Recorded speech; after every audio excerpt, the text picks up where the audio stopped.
Welcome to Beyond the Stars with Tim and Jeff. Welcome to mysteries, laughing shadows, twisted themes. JeffMara and Tim Tactical, yes it's real, yes it's real. Hey everyone, I'm JeffMara, and with me is Tim Tactics, former advisor from Germany who worked in the governance sector in Europe and has had face-to-face contact with ETs. Tim, tell us about the first time that you had contact with ETs. The very first time there was contact was when I was working in the covert governance scene in Europe, and me fairly young at age. And it shouldn't be surprising in 2024 that these programs exist, but I want to take the viewers into what happened. So basically, imagine being in one of these industrial elevators, goes down into a basement of a huge European underground base, and there's a huge hangar full of metallic containers. So me being young at that time and going into one of these containers, being briefed that there's going to be a contact scenario with one of the most widespread species there are in this universe, which are the Greys. Many people might be familiar with that because they have there are millions and millions of people who have had contact scenarios with the Greys. So basically, the governance sector wanted to know what is the agenda behind that, and I was young enough to do this job for them, naive enough, I guess. So I was sitting in this metal container, feeling very excited, kind of darkish, the metal container, dimmed lights, only a desk. I was sitting in there, pen, paper, and then because of the dimmed lights, which should, keep the nervous system, at least a little bit calm, this gray being move, or it stands. In the very first contact, they just stand, or it stand there. And that was the very, very first time. And to be very honest, it was extremely nerve-wracking because your whole nervous system and your body is screaming inside because it feels like your reality gets twisted in certain ways, and there's a certain vibration that just feels clearing, or like very there's a certain vibrancy about it that makes it very tense. But that's the story, and that was the very first contact that I had and that we had, and many more followed after that.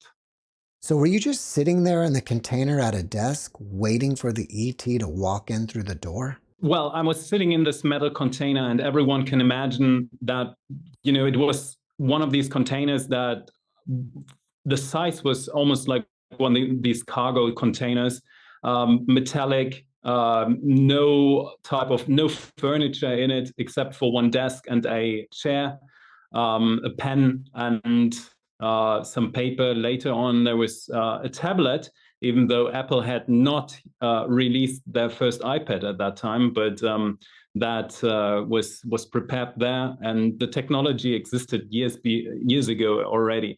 So the situation was really thrilling because I was told that this is a diplomatic mission. I was already in that covert governance scene for many years, 4 years at least. I did have different projects where ET realities were already a thing, so I was already aware that Earth and humans are not alone. There is life in the universe everywhere, and the Greys as an ET species was always a big topic, because apparently they were one of the first ET species that got into contact with the government and the military, human military, very early on in the 1940s, 1950s. These beings appeared in different military operations already, and caught the attention of the government, of the military, different other programs and projects too. And there were also already contracts going on with the Greys in trading for technology. So I was told that it's my job to go in there and have a diplomatic mission, and it's going to be peaceful and friendly and in a protected realm and so on. And the issue with that was, and that's what I'm telling a lot of people that ask me and say, "Hey Tim, I'm ready for an ET contact." The atmosphere was extreme to a degree that it was very, very hard to even not faint, to even control your own to control your own emotions about that, because it's a very thrilling moment sitting in this container and then having this life form standing in front of you. And to your question, Jeff, the being was already inside of the container and did not move at all, because that was the setup for the very first meeting, just in order to get my nervous system to calm it down, or to not overdo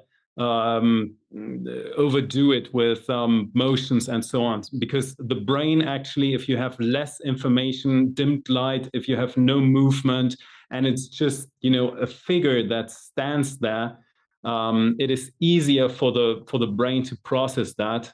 At least that's what I've been told. However, reality was that it was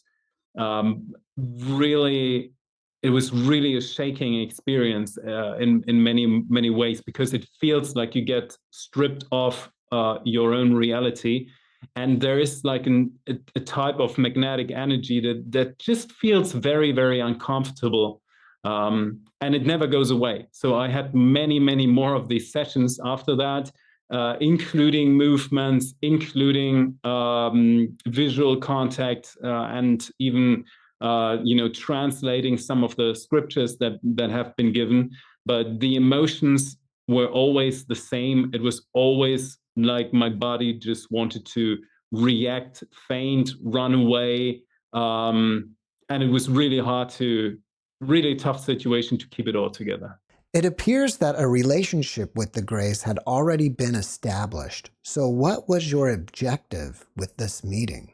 Well, the first objectives of the meetings was in order to get myself into a operational set up with my mind and my body, because and I learned that later on, that the United States have comparable programs with where they were in contact with the Greys too. And I did learn quite recently that some of these super trained and built Navy SEALs that got into similar situations, that they fainted.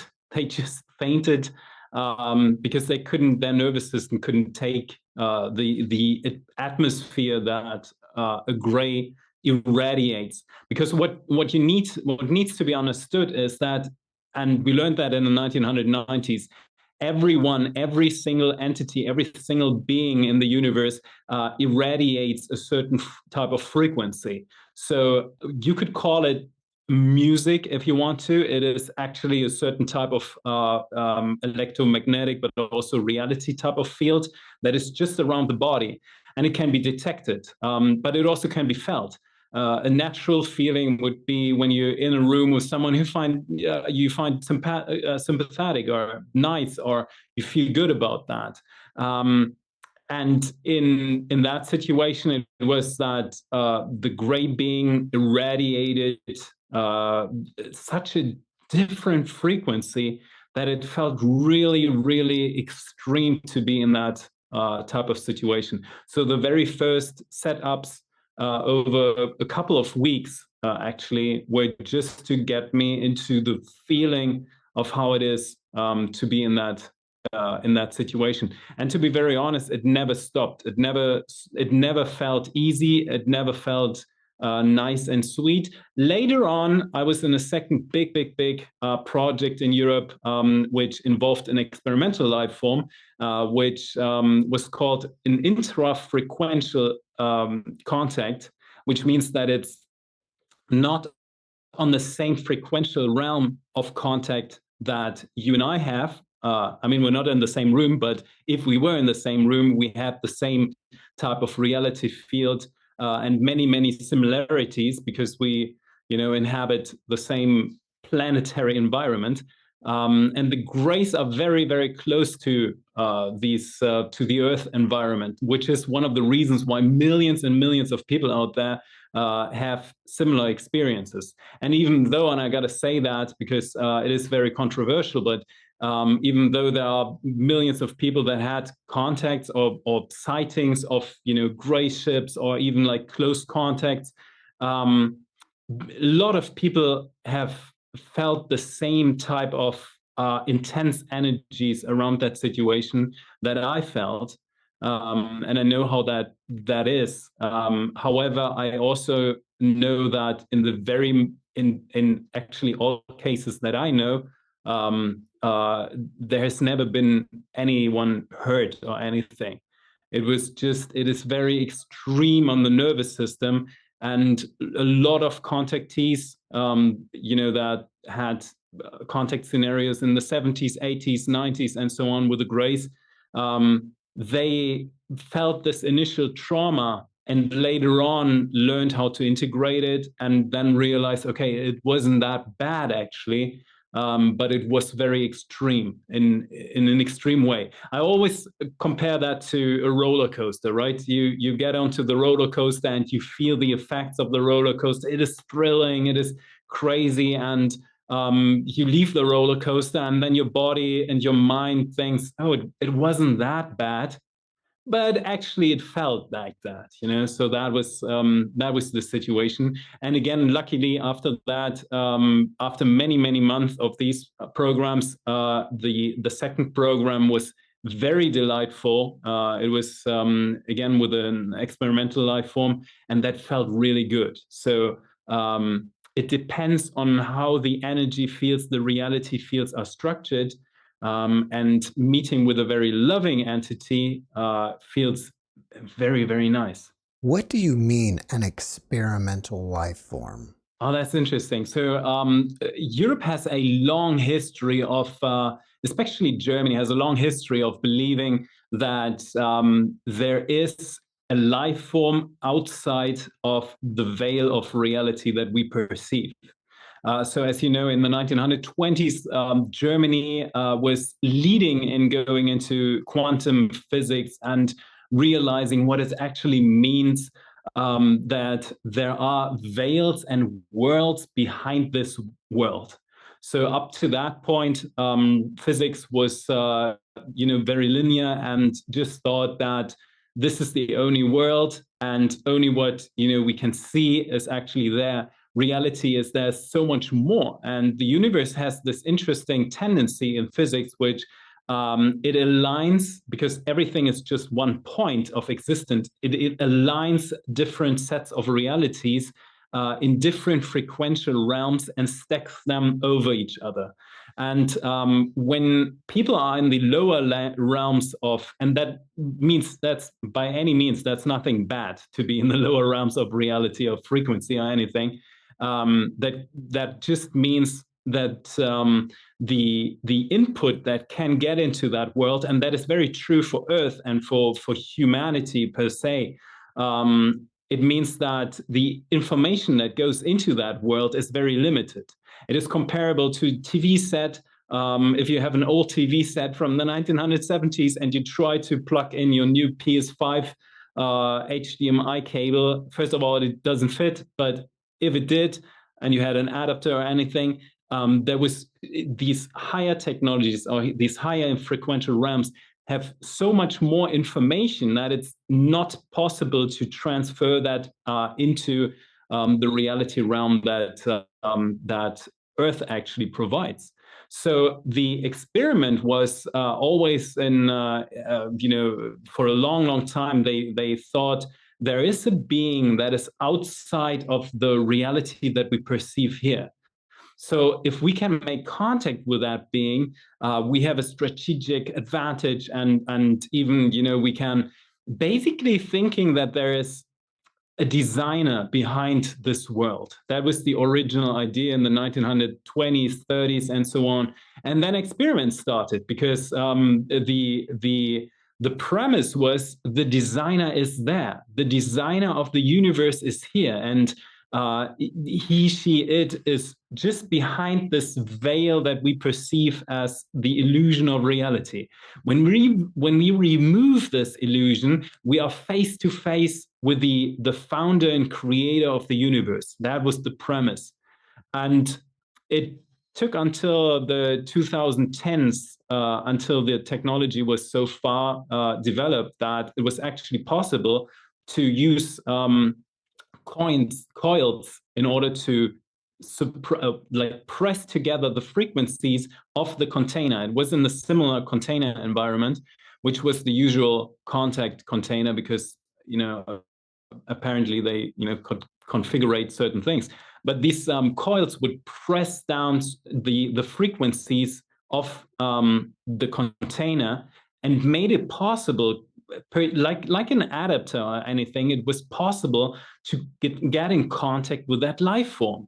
And it was surprising. It was very surprising because that life form was beautiful and loving and harmonious and very friendly and felt very differently. It actually felt to me like passive love. That was what I felt from this being. It felt like a being that was observing us and was thinking, everything is okay. You guys, even though humanity seems to be in like a dramatic situation, they're not. You're all good. It's all great. It's all love, and it's all a very peaceful thing once we decide for that. In that very moment when I came out of these programs and went into that program, it didn't feel like that for me. I had multiple moments of frustration back then, because I thought, when there's a designer, which again was only the idea at that time, and we felt, we discovered that it was not originally the designer, but it's a part of us that evolved in a much more experienced form. But my frustration with that at that time was like, when there's a designer of all of this, why is he, she, it not coming down here and making it all nice? Just if that is true, if there is a designer, why is there so much chaos on this planet? Again, I was at that time, I was in these programs, and my worldview was just not as adjusted to the idea that the universe is actually a very loving and sweet home for its beings, and that it's more on us, on ourselves, to adjust our frequencies so that we see that. I was in an environment that was highly toxic, to be very honest, and was very focused on competitiveness and focused on fixing the world and fixing the system and so on. So being confronted with a being that is so old, but yet also so wise, and loving, but also not interfering, that was shocking to me. Did you see this being with your naked eyes? And if so, what did it look like? Yes, I did see it. I did hear it, or them too. For me, and it's interesting because everyone perceives being six in a different way, just because the frequential level is at a level 6 consciousness, which is a lot higher than what can be provided on planet Earth. And the visual statement that I had, that I personally perceive, was a blue crystalline thing that was moving, and it was extremely brilliant, extremely brilliant. Like I've never seen in my life something so sharp. And from the very second that I saw that, everything in the universe, like everything on Earth, to be very honest, everything on Earth seemed to have less details and was kind of more like blurry or something compared to this very crisp and extremely geometrical fractal blue light that I was experiencing. And it was very interesting to see, because up to that point, when you only know one reality, or up to that point when you're used to, the Earth reality, the Earth reality seems to be very, very, visual and very real in many ways. And then you go into, the best I can describe it is like playing a video game back in the 1990s, like the first Tomb Raider or something like that, and you think like, wow, these are good graphics, and then someone immediately shows you what modern times 4K, 8K PS5 games would look like, or anything, and you just like, what? And then you look back to the Tomb Raider, which it's a funny experience for everyone who's like played video games and looks at old games now. They look so pixel blurry, it is crazy. So that is the experience that I had. And I also heard a voice. So there was a type of acoustic communication too. The voice was in perfect German, which is what's really interesting. And usually voice as being wave patterns are being reflected by objects. So usually you can determine where in the room a voice comes from. However, with this experimental contact, there was no way. The voice was everywhere. It was just in me, in my ears, in my mind, around me. It was acoustically there, but it was impossible to determine where it actually comes from. And it very, very much reminded me of years later when I read how the old Egypt people were speaking about the voice of the heavens, where they are talking about in these old times that they had contact with these other dimensional beings, and they heard the voice of the heavens everywhere. Instead of like, coming from a certain direction, they heard it everywhere. And that was very, very true. However, I got to say, it was a beautiful and loving, life-changing experience. And I can only, I hope that, and I guess it does, but the bliss that I experienced in that program and that contact was so loving and beautiful and affirming. That it's from that moment on, it seems to shine through everything in my life, and I see it everywhere. And I'm happy to bring that to other beings as well. Tim, if we go back to your beginnings, were you recruited or did you apply for this position? Interesting question. So back in the days, and 20 years ago or so, well, actually less, like 10 years ago, it was quite different for these COVID programs. So first of all, to make that very clear, and I assume everyone here watching this on YouTube, you're already aware that there are COVID programs, and you're already aware in 2024 that ET species are real. That's the premise that I think we need to get out of the way first. And then realize that at that time, 10 years ago, the situation was fairly complex in the recruitment of new personnel. You can think that there's only like a few thousand people on this planet that are actually involved in these covert programs in every, in total. So including different countries around the world, the big countries, and actually several surprising countries too. But the recruitment took, I think, 4 years. I applied. I was offered. I was just entered university, going to law school, and studying governance too. So I was doing different studies at that time, and I was offered a job, a regular job at an institution. And well, we were looking into different projects, different tasks, and so on. So it wasn't that I was, I didn't see a newspaper that said, 18-year-old search for ET experiment or anything. It was more that I was asked to do this other job, and slowly, more and more hints landed on my desk. And again, that took 4 years. And there's no moment ever that someone comes up to you and says, hey, we got your eyes on you, and we think you're promising. We in like 3 years you're gonna be in a ET contact scenario.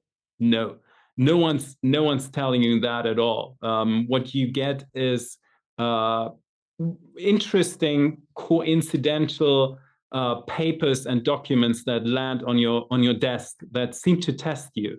So we were looking into the situation in the medieval times, and into governance at that time in the 1500s, and so on and so on.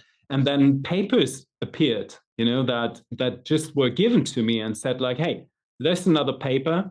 And out of 100 papers that you get, there's one paper that comes from a huge library in the middle of Italy that is handed over, and this paper contains, in Latin, contains someone speaking about his encounter with a reptilian being.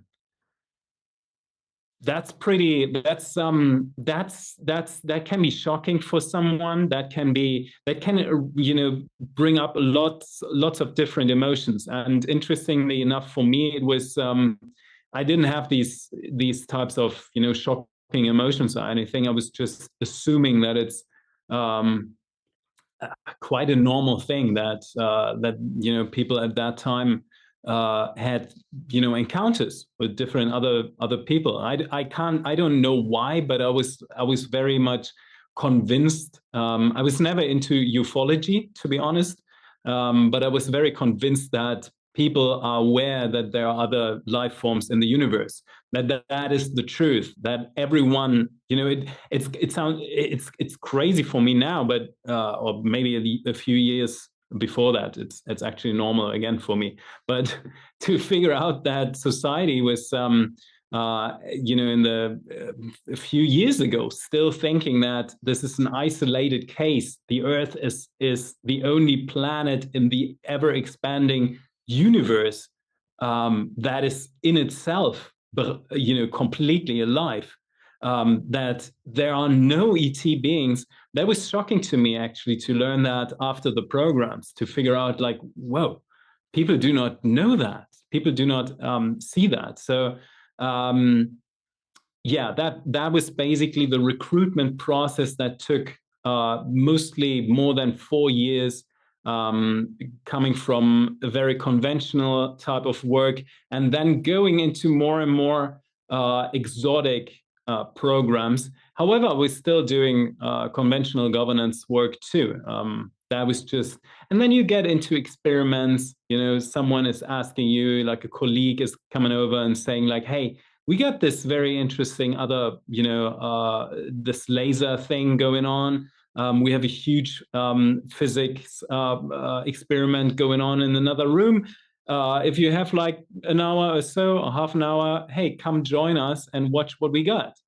And usually you wouldn't think about that being like maybe a test or a recruitment strategy or anything. So I was offered, certain to be a guest or watching some experiments which were very interesting. One experiment was that they actually used a certain type of laser in order to open up what's behind the particle side of light, which was so interesting to me because the reality is that humans live on the particle side of reality, but there's a whole ocean in the wavelength of light where beings also live.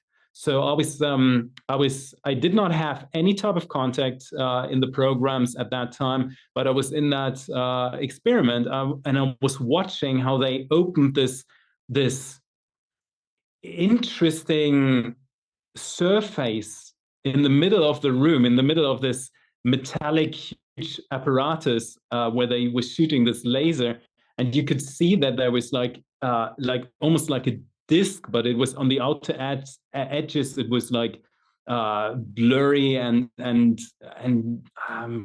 don't know, like waving and so on. And then you had like like an optical illusion almost, where there were beings hovering in that and wobbling around in that field, in that surface that opened up. And again, today I'm very, very, very convinced that it was actually a test run on me. How do I react to this? Am I going to scream? Am I going to run out? Am I going to tell anyone and say like, oh, I did see beings in this surface? But I did not do that. I looked at that, and at that time, I did not have too much emotions about it. I was fascinated, that's for sure. But it looked to me like a hologram or anything. So if someone is like handing you over one of these crystals where there's like an image inside of the crystal and it's moving, that's actually pretty spectacular, but it's nothing that usually would get you freaked out or anything. So these things kept going and happening, and 4 years later, I am sitting in a metal container in my suit in front of a desk, and being thrilled and fighting to not faint. Would you say that the organization you worked for was similar to the CIA or Men in Black? So the CIA was founded in 1947, and the interesting thing about the history of the CIA is that it's a direct response to what happened in the infamous crash in Corona, or for people call that Roswell, but it was in the Corona district. So the CIA at that time was, an attempt to collect all these information. People came right out of World War II. There was still rumors going on that people that certain people have made it to reorganize and restructure, and people were not 100% sure in the military. Is the war over? How's the relationship with Russia going on? And then suddenly they have this enormous new situation where there's like a crash situation in the middle of the American desert. So they founded the CIA in order to make good use of the information, to have one central intelligence agency, literally, that was collecting all these information. And the CIA, interestingly enough, and I talked to some colleagues from DIA, CIA, and so on, and they quite quickly knew that there was 7 ET species out there. So in the 1950s, the CIA already knew that there are 7 species, and humanity was not alone. They were actually, heavily looking into re-engineering crafts and all that stuff. And I think there's a fair number of whistleblowers that have actually, shared that insight. The interesting thing about the comparison between the European situation and the American situation, even though they are closer than people than the main public might even realize, is that the US is very compartmentalized. So what we've seen with the US is there are agencies that have a website, and then there are agencies that do not have a website, and certain information do not flow. And there is like people that work on an project or program, and they have no idea that they do that. People, composing parts together and are being told that this is for, planes or for rockets or for the space program or anything. However, in reality, they are working on, interplanetary crafts, or like what people would call a UAP or anything like that. So the situation is that I was never in a military context, but in a public diplomacy context. And in Europe, things are way more centralized in a certain way. So one of the most interesting things to me was when I was meeting with people from the CIA, that what the Americans call the need to know. If people do not have the need to know, they do not get this information. And when you talk to agents of the CIA, they do know, and they say, we know that there are ETs. So they're aware of that. However, they also always talk about the 7 species, and that is information from the 1950s. And that seemed to be, for me, is the main difference between the European and the American side. Tim, why is there so much publicity now about UFO disclosure, and how are you able to talk about it? That's a good question, Jeff. And I wasn't always allowed to do that, because my plan of coming forward and talking about these things and being a connected point to make these different realities accessible and integratable was, for a long time, for quite some years, was dismissed, and I wasn't able to do what I do now. So I kept my silence for years and years in front of everyone. In 2019, the Pentagon was actually changing the policies and allowed different members of the armed forces and different agencies and so on to come forward and to speak about the ET topic.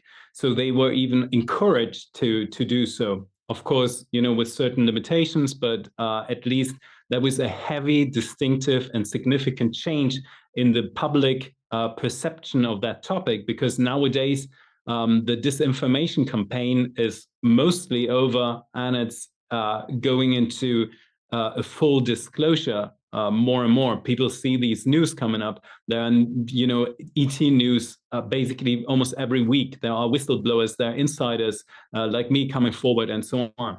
The reason why I do what I do and why I do it is I was privy to information, very relevant information, that told me 15 years ago that this planet right here, right now, that we're all on, is going through a cyclical phase of change. The reality we are perceiving is going to change significantly, extremely. And it means that the reality that humanity has lived in for many, many years is going to change into a reality field where ET realities are absolutely normal, are standard, are known. Appearances can happen, but that's not the only thing. What is also going to happen is our relationship with the reality itself. It is a spiritual shift that is going to happen. And 15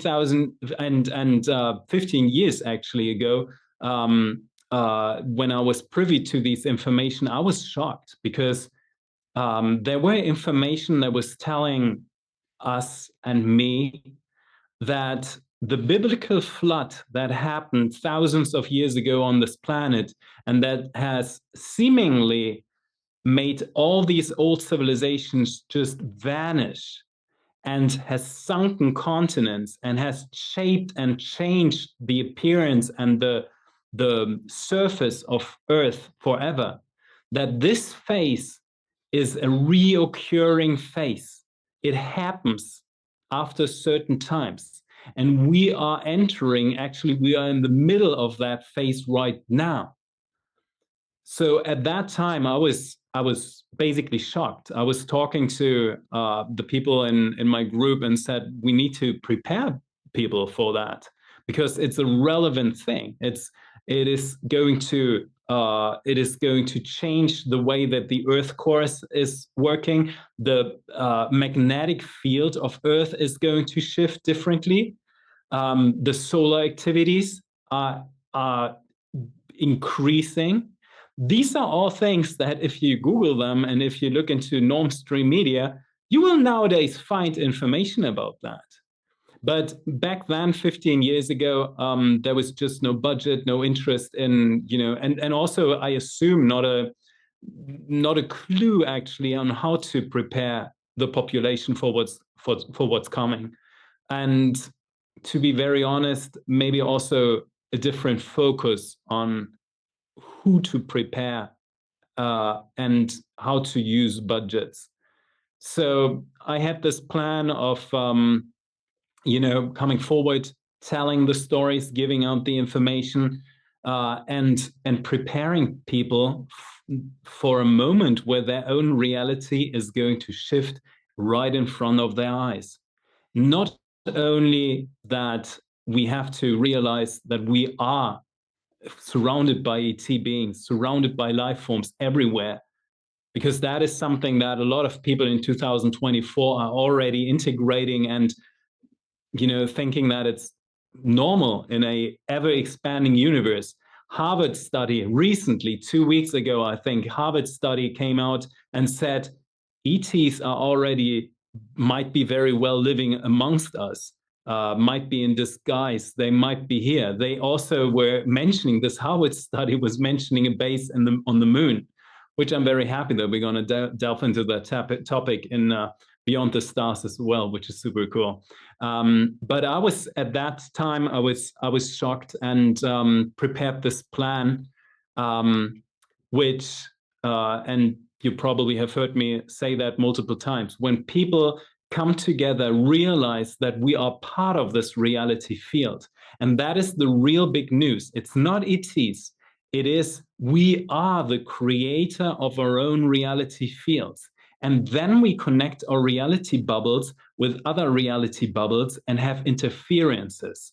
So when we train ourselves, when we get prepared for that, we can create reality fields that are beautiful, that are happy, that are meant to be the home that the universe once said and designed for itself and for all of us.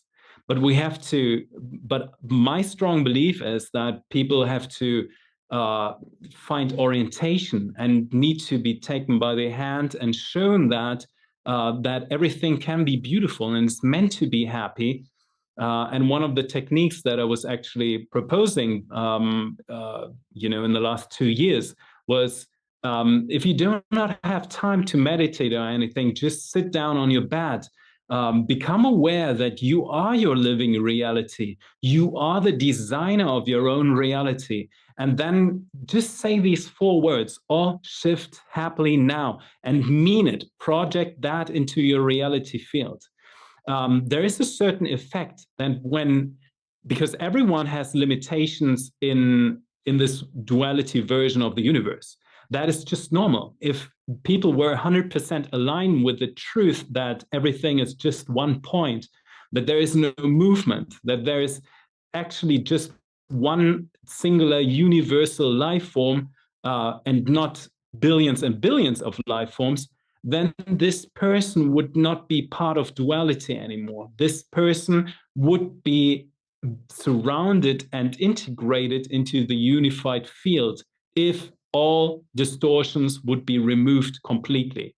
Reality is, since you and I are talking, since you at home are watching this, we are still in a sort of a dualistic version of the universe. We still keep a certain part of individuality. So, to overcome the individual limitations, when we discover ourselves as puzzle pieces of the one creator of this universe, and we make a deliberate choice to come together and put our minds together into this shifting field and make it a happy shift, then this is becoming the collective reality for all beings. And that is what I proposed as Operation Götterplan, or Operation Plan of the Gods, which I actually gave to my group and said, hey, I want to go out there and I want to prepare people and show people the way to connect their minds so that everyone who has an idea of happiness can transport that into their life.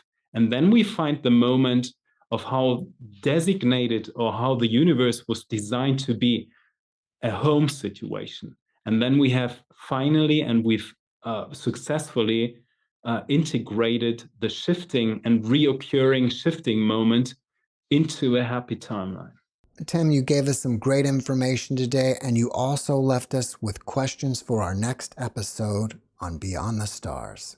If you have questions for Tim, be sure to write them in the comment section below so he can answer them for you in the next video. Everyone, thank you so much for tuning into my story. And please remember to write down a comment. I'm going to read them. If you have questions about the universe, if you have questions about ETs that Jeff and I should delve into, then we are definitely going to read your questions and we're going to bring them into the next episode of Beyond the Stars next week, next Saturday on the JeffMara podcast YouTube site. Welcome to Mysteries, Laughing Shadows, Twisted Beams. JeffMara and Tim Tactical, yes it's real, yes it's real.